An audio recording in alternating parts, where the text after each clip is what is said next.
Bonjour mon père. Nous sommes ici à la cathédrale Saint-Eugène et nous sortons de la messe à peine. Nous avons été à la grotte et ce sont les mouvements des jeunes. Et parmi les mouvements des jeunes, chez nous avons la jeunesse mariale, nous avons les bilingues à Mouinda, la Légion Junior, nous avons les pèlerins, il y a beaucoup d'autres mouvements des jeunes. Et Bakanza Anouarit. Et peut-être vous sentirez une certaine différence entre Kizito Anouarit, comme ça se trouve ailleurs, mais chez nous c'est Bakanza Anouarit. Pourquoi Bakanza Anouarit? C'est parce que nous avions voulu élever un peu ces fils maison. Bakanza, les joindre à Anouarit comme des monuments de l'église du Congo. Comme vous le savez bien, quoi qu'il soit un patrimoine pour l'église, en général, plus encore l'église locale du Congo. Et dans notre archidiocèse, c'est les fils de cette archidiocèse. Et il est baptisé dans la juridiction de cette paroisse cathédrale Saint-Eugène. Et voilà pourquoi cette année, nous avions pensé élever encore au plus haut niveau sa dévotion.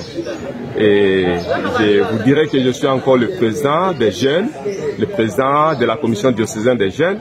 Et nous avions pensé nous aligner sur la direction du Saint-Père Pape François qui a voulu élever Bakanza au rang des modèles de la jeunesse. Et pour que cette jeunesse s'imprègne des vertus de Bakanza, il y a plusieurs vertus.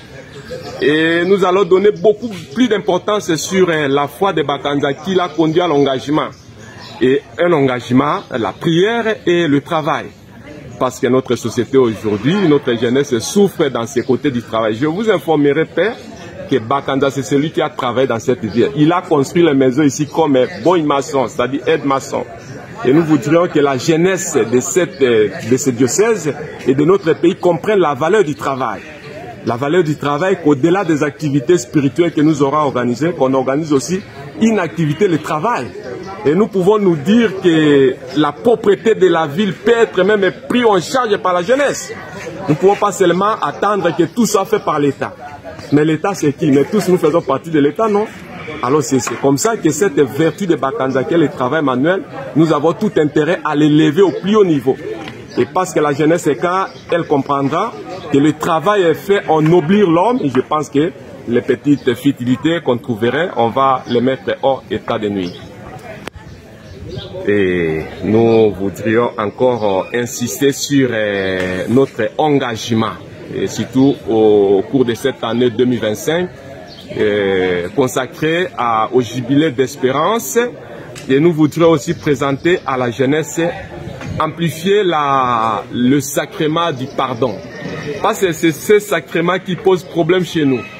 On oublie difficilement les mal. Les problèmes ne peut pas, on peut pas dire qu'il manquerait de problèmes là où vivent les hommes. Il y aura toujours des problèmes, mais que nous puissions être au-dessus des problèmes. Et pourquoi pas ne pas emprunter la voie du Christ qui a dit pardonner tout le mal qu'on lui a fait. Et nous sommes appelés à donner un peu de tonus à ce sacrement de la réconciliation, le sacrement du pardon, pendant cette année du jubilé de l'an 2025, jubilé d'espérance, comme elle a voulu le Saint-Père, le Pape François.